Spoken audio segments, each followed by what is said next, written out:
Hi, my name is Tracey McDonagh. I'm a doctoral researcher on the Context Horizons 2020 PhD programme. Thank you for tuning in today to this lecture on offending and mental health, specifically referring to a case study of an offender with trauma and ADHD. My PhD project specifically focuses on child and gender-based violence in Northern Ireland. If you'd like to know more about Context, please visit our website www.psychotraumanetwork.com. This research is funded by the European Union's Horizons 2020 Research and Innovation Programme under the Marie Skłodowska-Curie Grant Agreement number 722523. Case study. Mark was born in Belfast in the 1980s. At the time, the Northern Irish conflict, known as the Troubles, was still ongoing. Mark grew up in a volatile household with his mother, father, and 4 older brothers. Mark's father went through periods of depression, unemployment, and he was violent in the home. Mark witnessed violence against his mother and brothers and was also subjected to violence by his father. His mother often got upset and was very anxious. She didn't interfere with Mark's father's overly punitive and aggressive behaviour against her sons. She didn't tell family members about what went on in the home and tried not to anger Mark's dad. Mark and his brothers often kept what went on at home a secret because they were ashamed. Mark and his brothers were aggressive to each other often also, and once Mark ended up in hospital with a broken arm after his brother kicked him off a bike.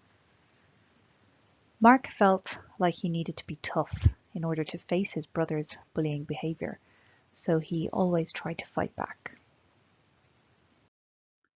At school, Mark was always in trouble. His teacher constantly had to tell him to sit still, as he was always fidgeting and up out of his seat. He often got into fights at school too, sometimes with older boys. He was very impulsive and often acted recklessly without thinking of the consequences. He had trouble paying attention and he struggled to keep up with what was going on in school. He never remembered to bring in his copybooks and often forgot his lunch, and his teachers said he was difficult and chaotic. His teachers thought he was lazy, and he was constantly in fear that the other students would laugh at him and think he was stupid. So to cover up his insecurity and humiliation, he misbehaved and he acted like he didn't care about anything. His teachers couldn't manage his behaviour and he was often suspended before being expelled from 2 schools. This often led to more violence in his home life, as his father frequently lost his temper following Mark getting into trouble at school and at home. As a teenager, Mark's disruptive behaviour escalated, and he started fighting back against his father. He started drinking, taking drugs, and hanging out in gangs where violence occurred. By 14, he had started to engage in petty crime and was dealing drugs to some of the community. Eventually, he was threatened by local paramilitaries for his antisocial behaviour and received a severe punishment beating. Following this, he had to move to a different area. After numerous minor offences, Mark was sent to a juvenile detention centre for 2 years. When Mark was 18, his girlfriend gave birth to their child. Over the next number of years, they had another 2 children. but the relationship was often volatile and violent. Mark had also progressed on to more serious violent offences, particularly when intoxicated and when in the company of certain antisocial peers. One night, Mark became involved in a serious assault and went to jail for 4 years. Following his release from prison, he went through some periods of probation where he tried to change his behaviour and promised his girlfriend he wouldn't go back to jail. However, at times he became very down and he continued to abuse alcohol and drugs and to have contact with criminal peers whom he was meant to avoid. Sometimes Mark's mood and his anger seemed to spiral out of control, and the violence in his relationship with his girlfriend escalated. He could also be violent towards his children, because little things that they did made him furious, and he felt they were disrespectful towards him. He often felt like his girlfriend was trying to turn his children against him, and they often had periods of separation, but always reconciled.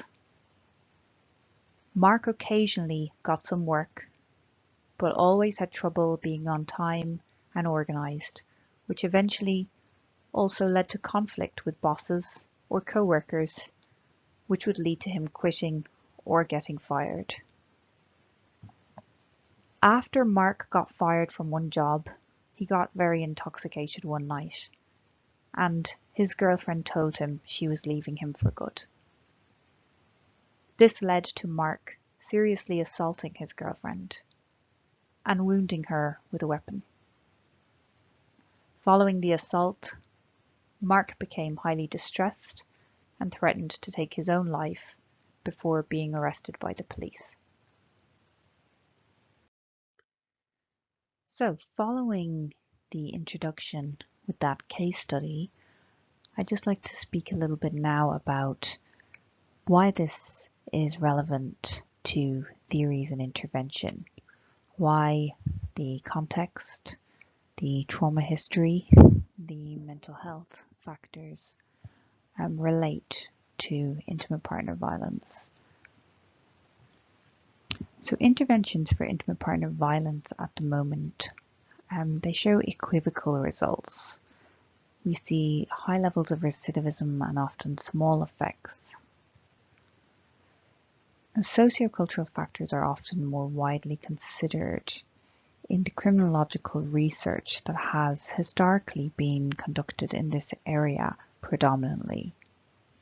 Some theories, however, do relate to individual psychological factors, such as Dutton's 1994 theory that trauma is an antecedent to an abusive personality. So should intervention be based on sociological or individual trauma, mental health factors, or maybe a combination of both? An integrative approach to encourage desistance from violent offending and maybe prevent recidivism. So as mentioned in the case study, Mark grew up in a conflict in Northern Ireland, at the time known as the Troubles. So how did this impact on his developmental profile?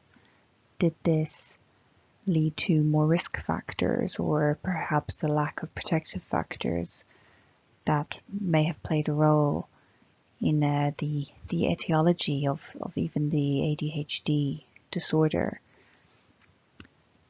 So Northern Ireland and violent offending, we're just going to speak a little bit about that now. So a recent study of offenders in Northern Ireland done by Dalsklev et al. 2019, which I am also co-authored on, was a study on childhood trauma and how it's associated with general and violent reoffending patterns. And in this study, Dalsklev explains and explores the relationship between childhood trauma resulting from the conflict of the Troubles and the impact that it may have on reoffending. And Dalzcliffe found that conflict-related trauma predicts general and violent reoffending. And this may be evident in other countries also, as there's a growing body of evidence to suggest that intimate partner violence remains high in post-conflict contexts. So we're yet to tease apart exactly why that is the case, but it does appear to be a problem, particularly in post-conflict contexts. It may be related to trauma. Associated trauma may increase the likelihood of IPV perpetration and victimization. And certainly in Northern Ireland, we have seen increasingly high rates of IPV reported on a yearly basis to the police service in Northern Ireland since reporting began in 2004. So while it may appear to be the case that childhood trauma may be associated with later victimization or perpetration of intimate partner violence and violent offending, and also it may be the case that conflict-related trauma is associated with violent offending, we are not completely sure why this connection occurs currently, and the pathways that exist between experiences of trauma and perpetration of violence, for example. ADHD is a childhood disorder that often continues into adulthood and that has been associated with emotional dysregulation. So while the core features traditionally have been associated with more inattentive, impulsive and hyperactive kind of behavioral and cognitive features, many theorists today believe that emotional dysregulation should be included as a core symptom of ADHD because of the pronounced impact that it has on people with ADHD's lives. Now, not all people with ADHD go on to become offenders, obviously, and not all children with trauma go on to perpetrate or be victimized. But there does appear to be some association between experiencing trauma and mental health difficulties, and there does appear to be some connection between mental health difficulties and experiences of trauma and with violent offending. So just to discuss some important research that has been done in this area of adult ADHD and offending over the last decade or so, and all of which is cited in McDonagh et al. 2019, which is in the essential reading list. So people with adult ADHD have a greater risk of criminal offending. They tend to be overrepresented in forensic settings. They tend to be younger at the onset of offending. They have higher rates of recidivism or reoffending. They have greater challenges navigating police interviews and court systems. They have greater risk of custodial sentences, and they often remain untreated and experience psychiatric comorbidities that may be undiagnosed in prison.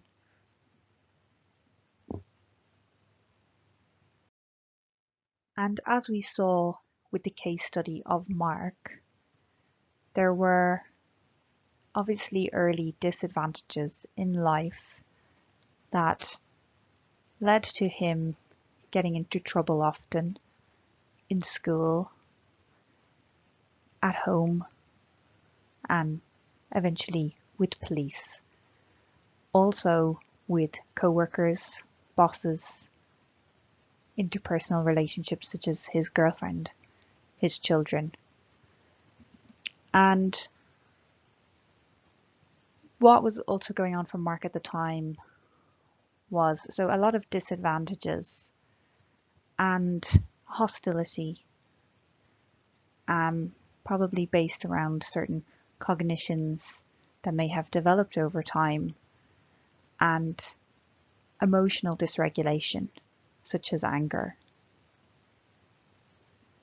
So just to discuss some of the explanatory frameworks. So I suppose a question that we might ask is why? Why Mark? Was it the ADHD? Is it the trauma? Is it some combination? And why does one child who has such adverse experiences go on to become a violent offender, whereas another child doesn't? So just to talk about the explanatory frameworks for the mechanisms between offending and ADHD, what are they? Well, there are different possible theories. There are different theories, different possibilities put forward, and it may be a combination of these factors. There are socio-cultural factors that may play a role, developmental factors such as trauma, for example, and or neurocognitive factors. And ADHD is a neurodevelopmental disorder. And this may lead to dysregulated emotion and behavioral problems, as we saw with Mark. In school, there was some behavioral problems based around not being able to focus, to sit still in his chair, getting in trouble because of his behavior, getting into fights, and there was anger. There was anger with his girlfriend that eventually led to a serious assault, anger with his children, anger with people who he met out at the pub when he was drinking. So there was anger potentially at society as well at large, because of this range of frustrations that were going on in his life, and the difficulties that he was experiencing educationally, occupationally, and interpersonally, which make up the perfect storm sometimes for some individuals, which may lead to, with such an array of risk factors and a lack of protective factors, it may lead for some individuals to end up using violence to try to control their environment, to try to solve problems, and having outbursts of anger that may lead to this aggressive, violent behavior.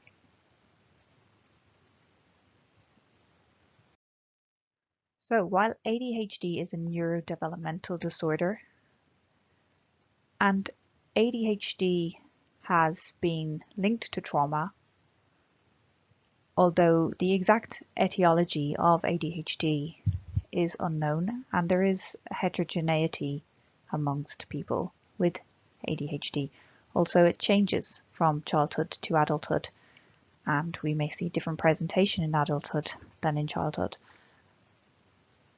So childhood trauma, it can lead to a variety of psychological and cognitive symptoms, or has been associated with them. It's associated with hyperarousal and with the brain. Perry did some interesting work on the effects of trauma and how it affects on neural systems and leads to hyperarousal. Studies on the brain using EEG suggest that childhood adversity is associated with subjective inattention, and adult ADHD symptoms. But why is it the case that some children with ADHD don't go on to become involved in offending and other children with ADHD do? So, to discuss some of the potential possible pathways between ADHD and offending behaviour. Well, ADHD is often found to be comorbid with other mental health disorders. And one of with these type of disorders is personality disorders. They're often found to coexist. And we may see with ADHD, we may see other externalizing disorders in childhood, such as disruptive behavior disorder and oppositional defiance disorder and conduct disorder. Externalizing disorders more commonly seen in boys and which may go on to develop into personality disorders, such as antisocial personality disorder, which may be associated more so with a kind of forensic profile and population. Also a borderline personality disorder, an emotionally dysregulated type of personality. So it may be the case that in a prison population, a forensic population, that as well as seeing more people who haven't been diagnosed but who have ADHD, they may also have a personality disorder or some other types of disorder like an anxiety disorder. And as I mentioned earlier, it can become a type of perfect storm in a way, where such risk factors lead to these disrupted interpersonal relationships and this a way of behaving in society which may lead them to get involved with criminal activity, to maybe reject social norms, and they may not see the typical life as an option for them, or they may reject such a life and decide that they would prefer to continue to offend in some cases. So in adolescence and adulthood, clinical presentations become more complex. ADHD and personality disorders combine with anxiety and mood disturbances and substance abuse. And we could see that with the case study of Mark, as well as ADHD and as well as trauma and as well as violence. He also had issues with alcohol and with drugs. And even in his adult presentation, when he did attempt to desist, to stop reoffending, his mood was an issue where he engaged in substances, and substances were a part of his offending towards his family.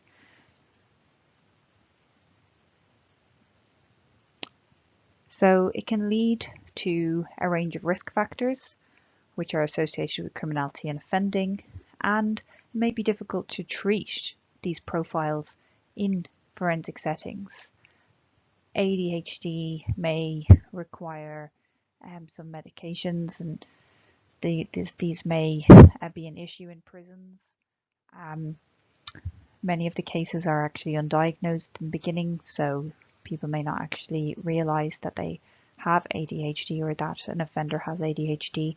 Personality disorders can be difficult to treat. Some personality disorders in particular may be difficult to treat, such as borderline personality disorder and antisocial personality disorder.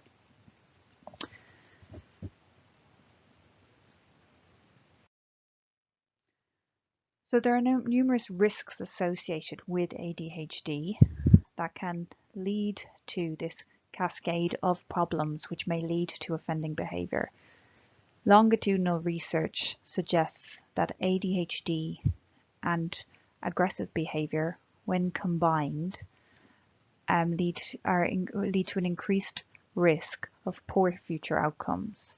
for example, continued aggression, substance abuse, delinquency, and antisocial behaviour, all of which we saw in the case of Mark. So Young and Thome, 2011, found ADHD to be the most powerful predictor of violent offending, even above substance abuse. Once individuals with ADHD do become involved in offending, it is suggested that they are more likely to be involved in aggressive incidents in prisons also, which may then have an impact on their life in prison and also on their sentences. Inmates with ADHD are 6 times more likely to be involved in violent incidents in prison, even after controlling for antisocial personality disorder. So to speak a little bit about anger, because anger is associated with ADHD. But in general, anger is interesting from a clinical perspective, because dysfunctional anger is generally under-researched compared to other emotional disorders, such as anxiety and depressive disorders. And there's no clear consensus on how it should be either defined or treated. Which is interesting because anger is associated with many clinical disorders and many presentations. So we could say it really is an under-researched transdiagnostic area of clinical disorder.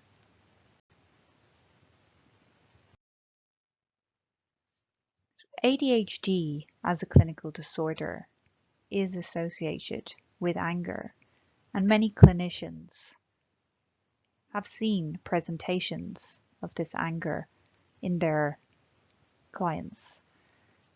Previously, as it was mainly believed that ADHD was a childhood disorder, people associated these children with ADHD with hyperactivity and impulsivity, and also with angry outbursts. However, since ADHD is now accepted also to be an adult disorder, one which children do not necessarily grow out of, but rather the presentation changes in adulthood, where the presentation may become less of the hyperactive type of presentation. We may see more inattention and this type of presentation, which may be a little bit more difficult to spot. However, it is still associated with anger and higher levels of trait anger, higher levels of anger expression, and dysfunctional coping strategies. So the relationship of this anger dysregulation to specific neuropsychological deficits associated with ADHD, however, remains uncertain. Emotional dysregulation. So problems with emotional dysregulation, such as anger dysregulation, is a major contributor to lifetime impairment for people with ADHD and may have a significant impact on their interpersonal relationships. However, emotional dysregulation is listed as an associated feature of ADHD in the DSM-5, but not as part of its core psychopathology. The core features being attention, hyperactivity, and impulsivity.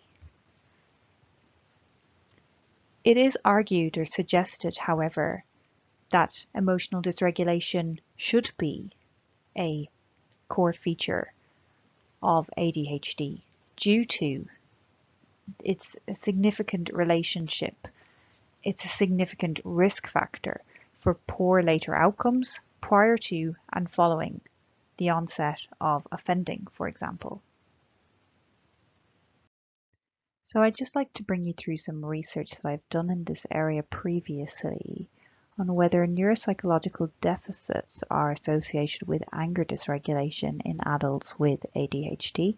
Research that was published in the Journal of Forensic Mental Health in 2019. This was prior to me beginning my work in the Context program, but has informed my research on the Context program, which when published will be available on our website. So this research aimed to examine the relationship between anger and neuropsychological functioning in adults with ADHD. The sample involved 70 adults with ADHD. We used correlational and hierarchical multiple regression analysis. And we looked at associations between neurocognitive deficits, which are known to be associated with ADHD. So we looked at different types of attention, selective, divided, shifting, and sustained attention. And we also looked at response inhibition.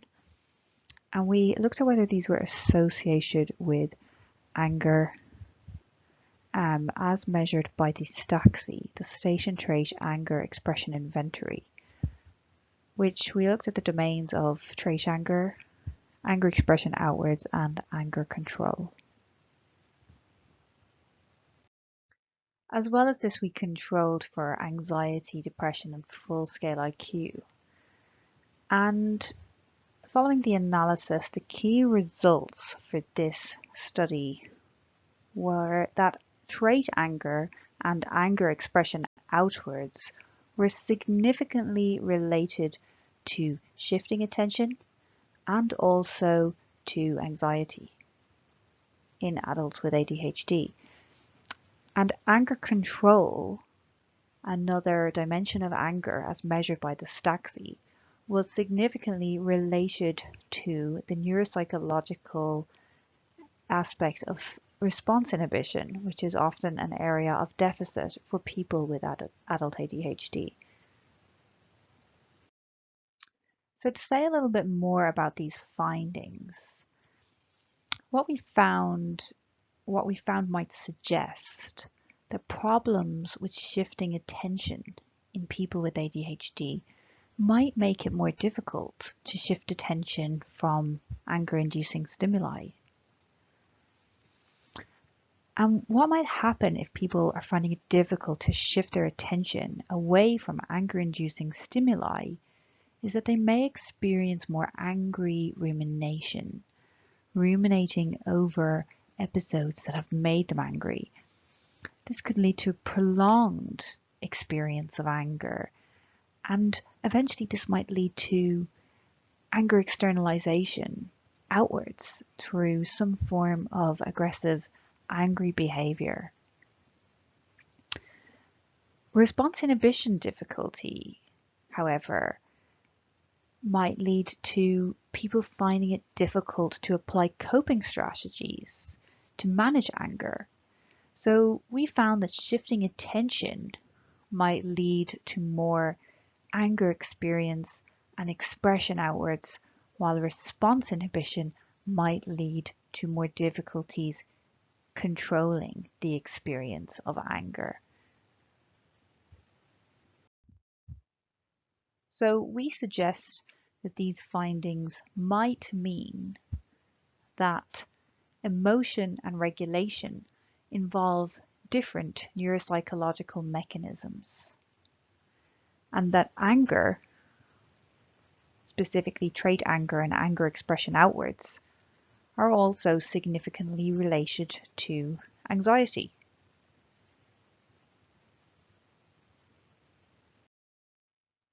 But what are the implications of this research, specifically the treatment implications? Further research and evidence-based interventions could target emotional dysregulation. Interventions could focus on neurocognitive deficits and strategies to improve emotional regulation at highly emotional times. And if individuals can learn to use their attention as a regulatory tool, this may reduce the likelihood of repeat offending.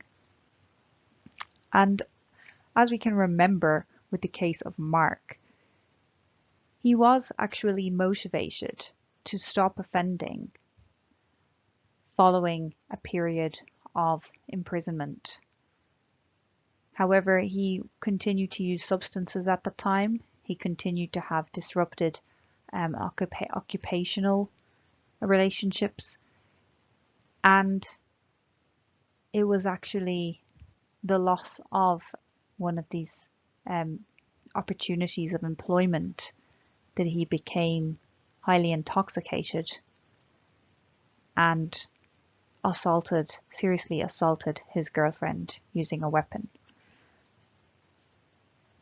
So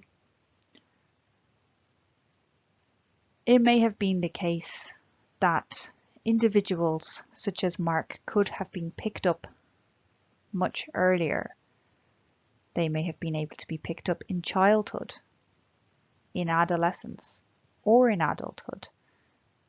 As we can see, there will be a number of opportunities there for intervention that maybe could target emotional dysregulation and anger dysregulation in order to try to teach Mark strategies which maybe he could have used in either his occupation or in his interpersonal relationships, in his relationship with his girlfriend, that may have led to a better outcome than his girlfriend being seriously wounded and him continuing to repeat this cycle of violence towards his own children and leading to him being re-incarcerated despite having a motivation to desist from offending behaviour. Future research.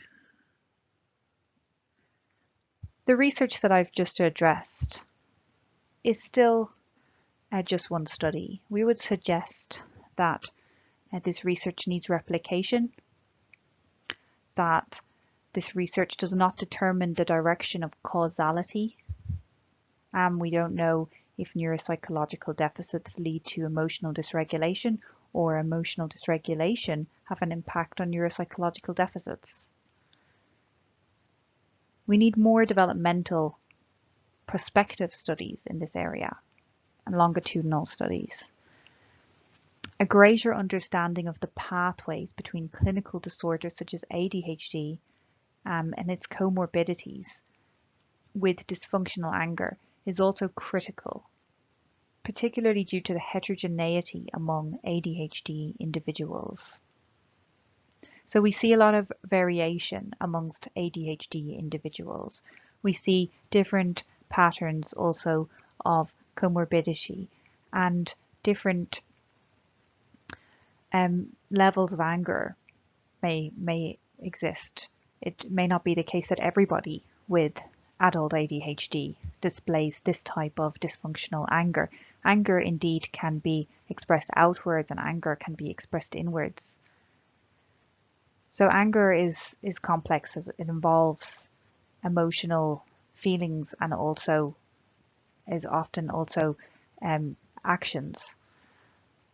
And as we mentioned previously, we also addressed in the research anger control. So there are a number of different elements involved in both the experience, the expression, and the control of anger. So we really need more research on teasing these different elements apart and how they present not only for clinical disorders but within clinical disorders.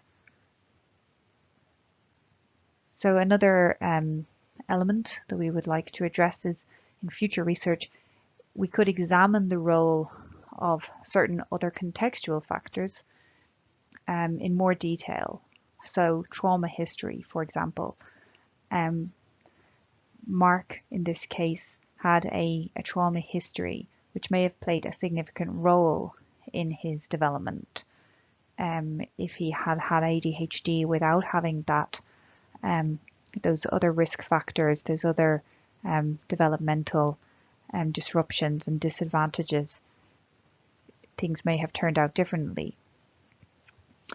But children with ADHD may be more at risk to aggressive behaviour due to this perceived misbehaving, and so that's important to address, and future research could address this in more detail. Also, this may kind of give more understanding to the role of early development of emotional regulation.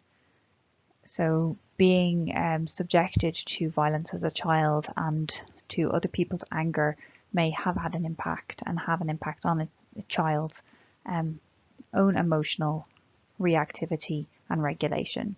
And we think it's important that this is addressed in more detail in future research. So future research that could be conducted on an offending population. So the research that I discussed was an adult ADHD sample, but not a forensic sample. But if we were looking at a forensic sample, it may be interesting to identify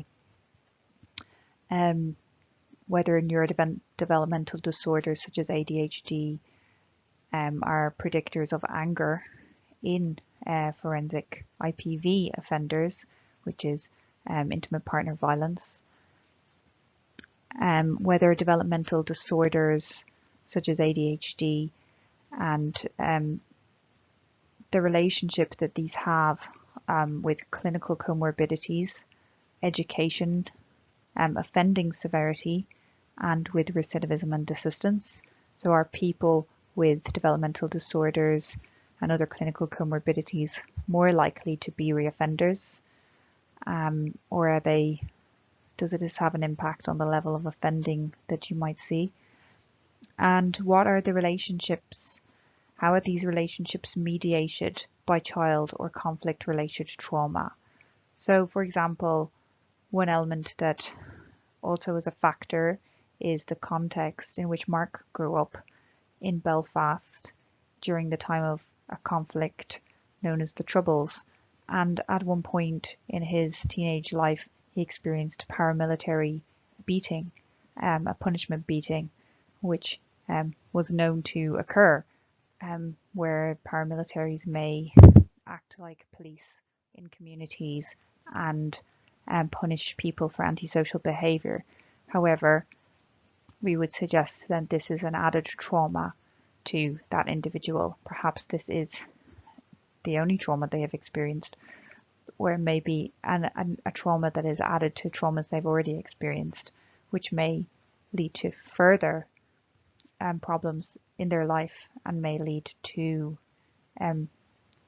interpersonal violence or intimate partner violence. So it would be interesting to determine how trauma and IPV, if they are mediated by anger dysregulation. So to sum up some of what we've learned in relation to developmental profiles, to trauma, to ADHD, to clinical presentations, comorbidities that may be related to violent offending. Just a few kind of key points in summary that I'd like to make. So trauma is a major risk factor for many adverse outcomes, including psychiatric disorder and engaging in child-directed and gender-based violence. However, it's important to state that some who experience violence early in life are never violent themselves, where some who experience violence early in life do become violent. So it is important for us to be able to explore reasons why these differential outcomes may occur. So the pathway from trauma to offending is complex, and it certainly isn't a definite outcome relating to trauma. However, previously, particularly in relation to intimate partner violence, we have seen more research conducted historically, more sociological and criminological research. So there's still a lot to be uncovered using psychological research. And this is really a developing area, and an area that needs to develop, as does the area of forensic mental health. Mental health does seem to play a role, but this may vary depending on the type of mental health problem and gender and other factors. Protective factors may also play a role. So we are still exploring the pathways and the interplay of risk and protective factors and predictors that lead to violent offending, and particularly specifically referring to intimate partner violence, which is an under-researched area of the violent offending literature. But what it appears to be the case is that to reduce recidivism and to encourage desistance from intimate partner violence, it will require an analysis of the complex interplay of both static and dynamic, so more stable and more changeable risk and protective factors, and how that plays out over time for people such as Mark in our case study. So thank you for your time and attention today. If you have any questions or queries about any of this research, or this presentation, please do not hesitate but to get in touch. My email address is mcdonagt@tcd.ie, and you can find out more about our PhD projects and research like this at the website www.psychotraumanetwork.com. As mentioned previously, our funding is funded by Horizons 2020, and I would like to thank the funders of my PhD, which is under the Marie Skłodowska-Curie Grant Agreement, as can be seen on the slide. Thank you. Goodbye.